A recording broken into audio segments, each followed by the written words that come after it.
BJP के प्रधानमंत्री पद के उम्मीदवार नरेंद्र मोदी हमेशा ही आतंकियों के निशाने पर रहते हैं, लेकिन इस चुनाव प्रचार के दौरान उन पर हमले का खतरा और बढ़ गया है।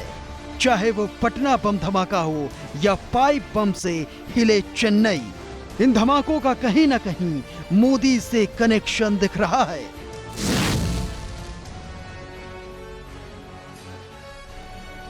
सोलहवीं लोकसभा की लड़ाई में सबसे ज्यादा दांव पर लगी है नरेंद्र मोदी की शख्सियत। इनके दम पर बीजेपी 10 साल बाद सत्ता के सपने देख रही है।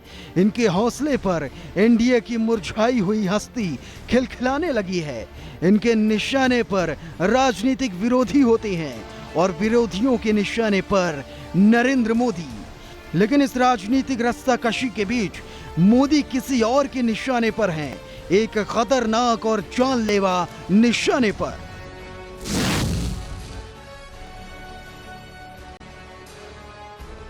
इस चुनाव के दौरान मोदी ने पूरे देश का तूफानी दौरा किया।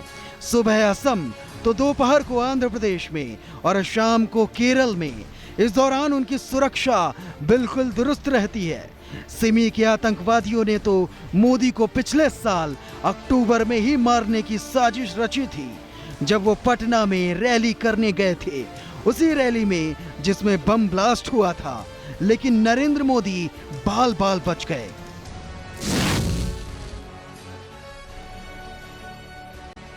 नीतीश कुमार से गठबंधन टूटने के बाद बीजेपी अपने प्रधानमंत्री पद के उम्मीदवार नरेंद्र मोदी की रैली को यादगार बनाना चाहती है, लेकिन उसी रैली में सालों से खामोश रहने वाला आतंकवादी संगठन सिमी भी अपनी आतंकी साजिश लेकर घूम रहा था।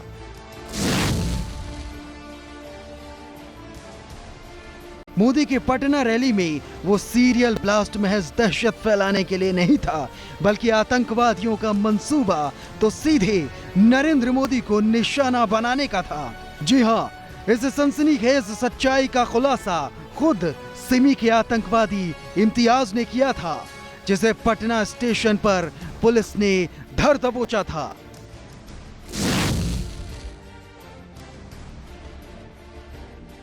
मोदी की पटना रैली में कड़ी सुरक्षा के बावजूद सिमी के आतंकवादियों ने अपने खतरनाक मंसूबे में कुछ हद तक कामयाबी हासिल कर ली। उस रैली में हुए धमाके से साफ हो गया कि मोदी की सुरक्षा पर आतंकवादियों की शातिर नजर है और इससे बचाव के लिए मुकम्मल इंतजाम जरूरी है।